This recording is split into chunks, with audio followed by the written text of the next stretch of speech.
भवतु सहनौ भुनक्तु सह वीर्यं करवावहै तेजस्विनावधीतमस्तु मा विद्विषावहै।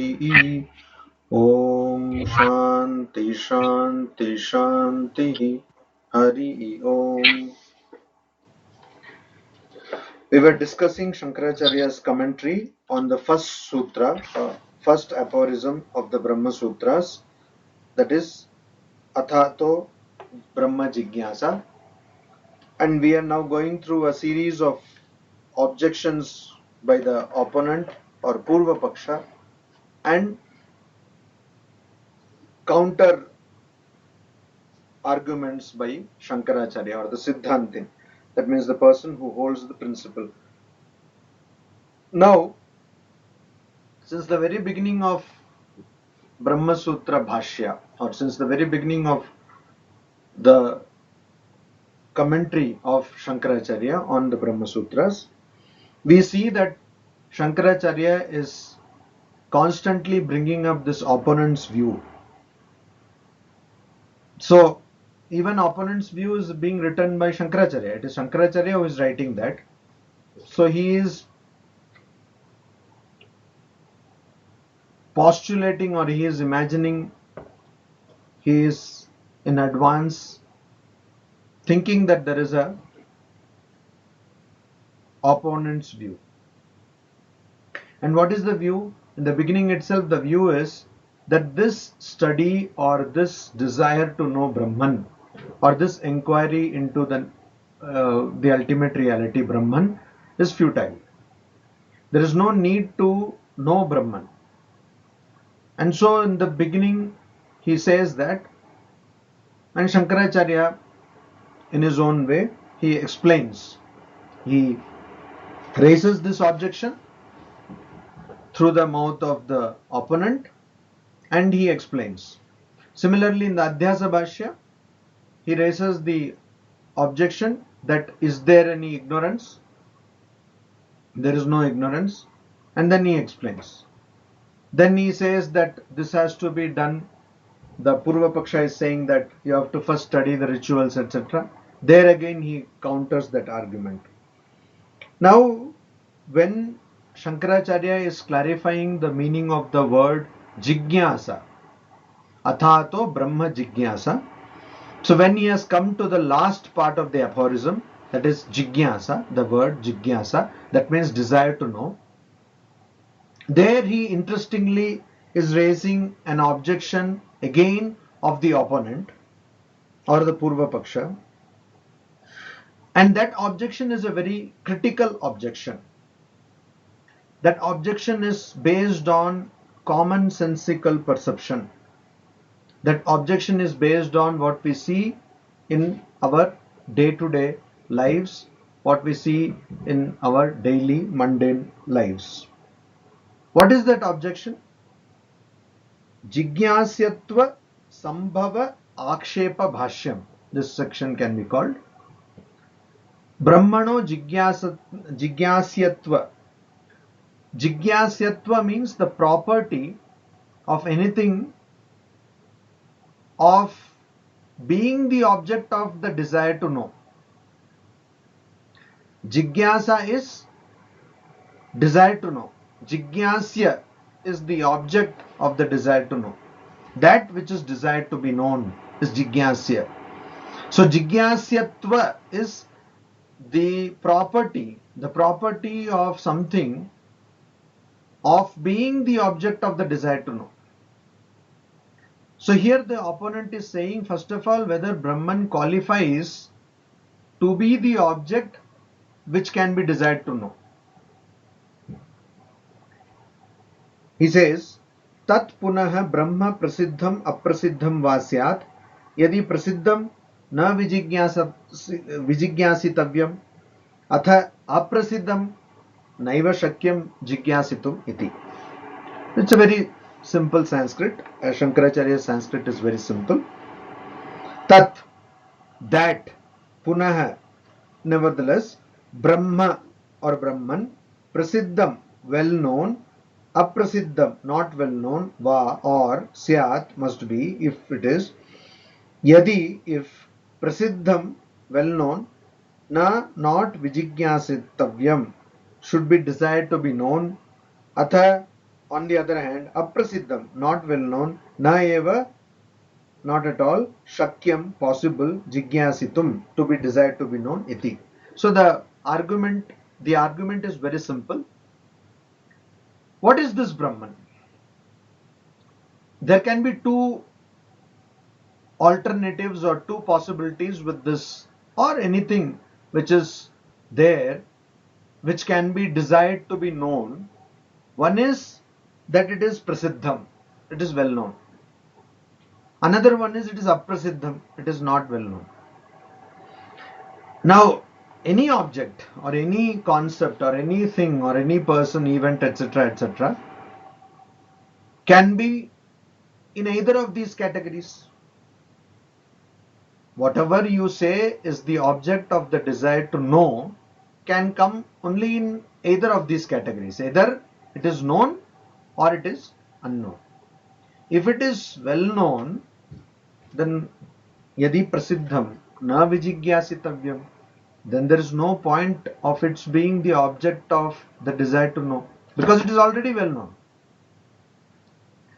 So what is well known, you will not ask a person to again go and know it. Similarly, atha aprasiddham, on the other hand, atha here means on the other hand or contrarily, etc. So aprasiddham, if it is unknown, if it is not well known, naiva shakyam jigyasitum iti. If it is not well known, then it is impossible to know it also, because nobody has known it. How will you know? This is the question. So now you see, Shankaracharya has said that mumukshu, after going through the stages, 4 goals of life, 3 goals of life, out of the 4 goals of life, purusharthas, dharma, artha, kama, final is moksha. So after going or after achieving or after attaining these first 3 purusharthas of life, a person wants moksha. That is, a person who is mumukshu, one who desires moksha, means complete cessation of suffering, which is achieved by the cessation of repeated birth and death. Now that is what Shankaracharya has told earlier. Now here, by telling this, by making this objection, the Purva Paksha or the opponent is coming to this statement or coming to this conclusion that there is nothing to be desired. There is nothing to be known.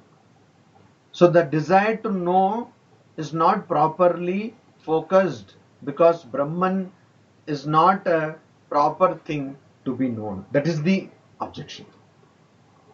What you have set upon yourself to know, or the desire to know, or as the object of the desire to know, is not a valid subject. There is no subject at all here. So we have earlier also seen something called Anubandha Chatushtaya. That means quartet, or the group of 4 which are linked. What are they? First one is Vishaya, the subject. Then Prayojana, the utility of the subject. By knowing the subject, what will you attain? The goal to be attained by the knowledge of the subject. Then you have Sambandha, the relation between Vishaya, the subject matter, and the goal to be attained. And there is Adhikari, a person who is fit or qualified to take up the study of the subject. This is what we have seen, Anubandha Chatushtaya. Now here, what he is saying is there is no subject. So everything you see in Anubandha Chatushtaya is based on the subject. You should have a subject, then you should have a prayojana, that is utility, and there should be relation between the subject and the utility.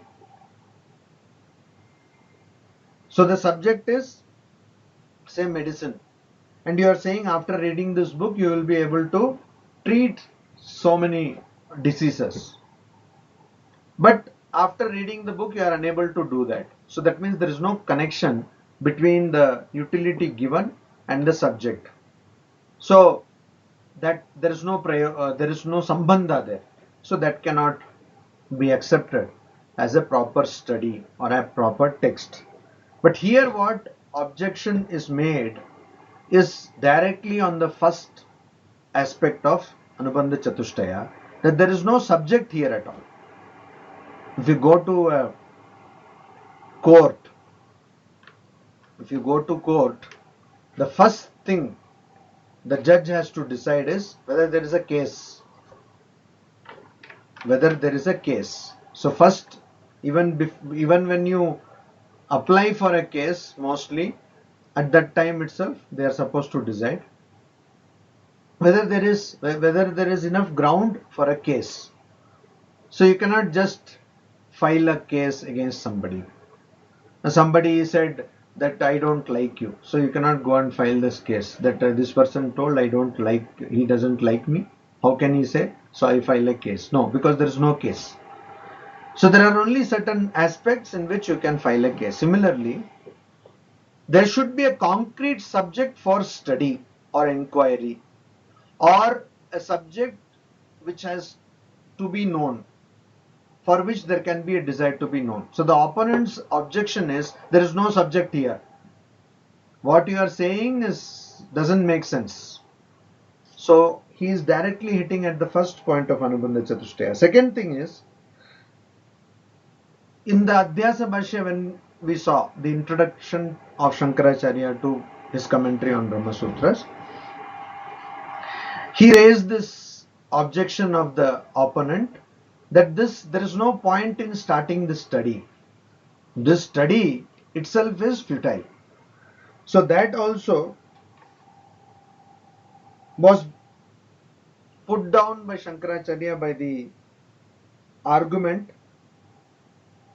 that, you see, this person, a person who has now understood that all these rituals are not of any use, a person who is suffering from different miseries in the world and knows that to get rid of these miseries you have to know one's true nature, that is Brahman.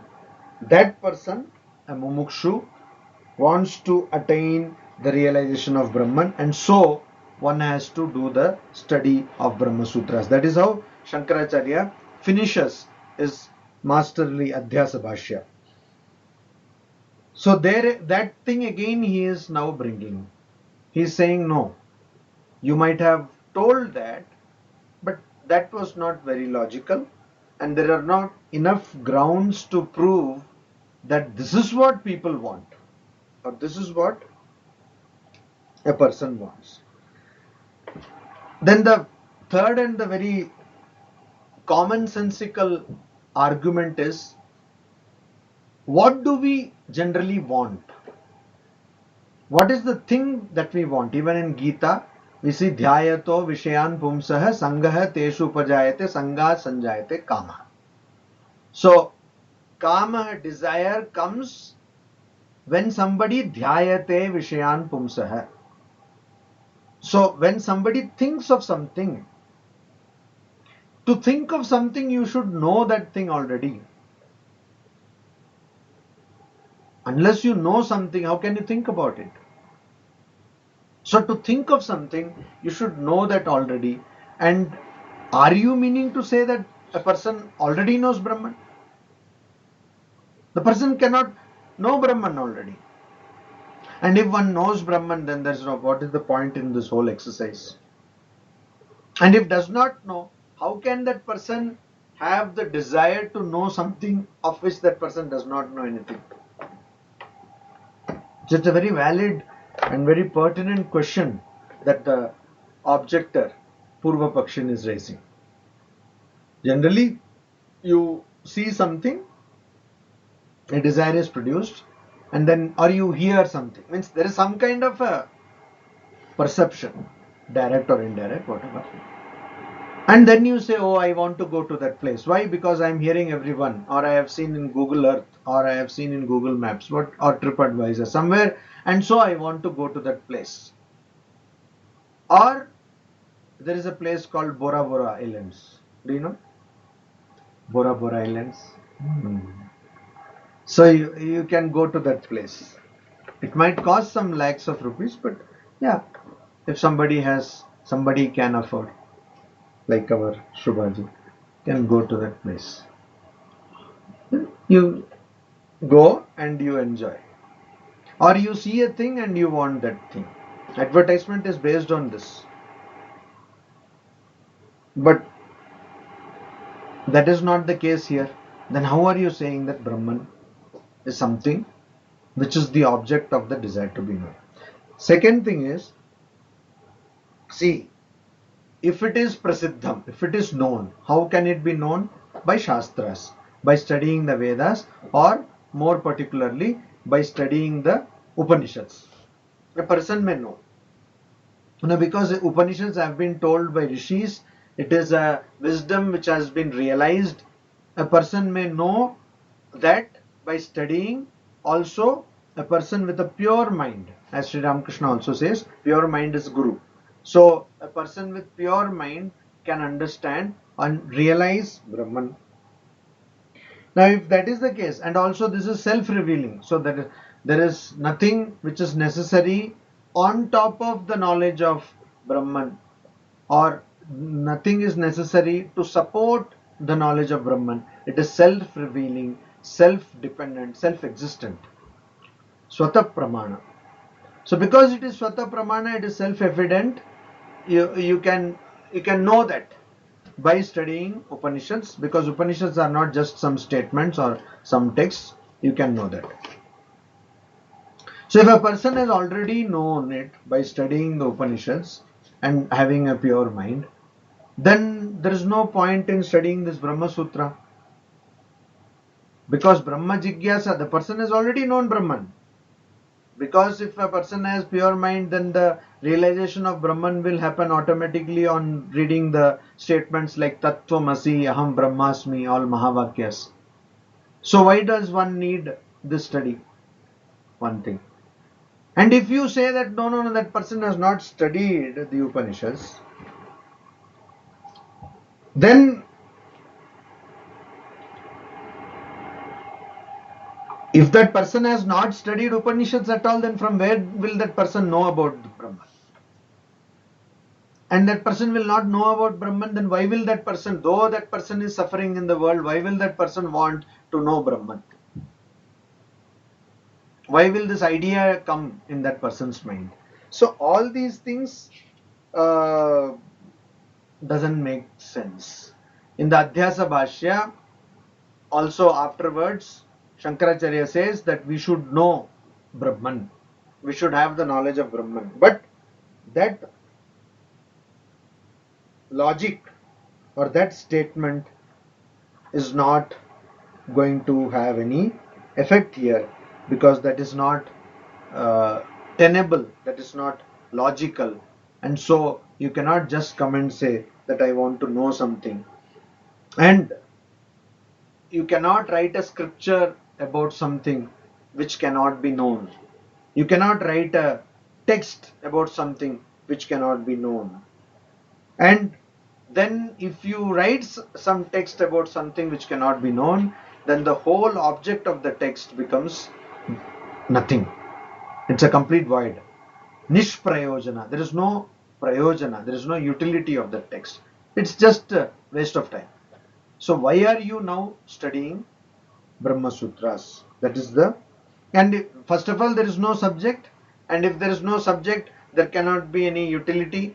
And without utility, there will be no sambandha.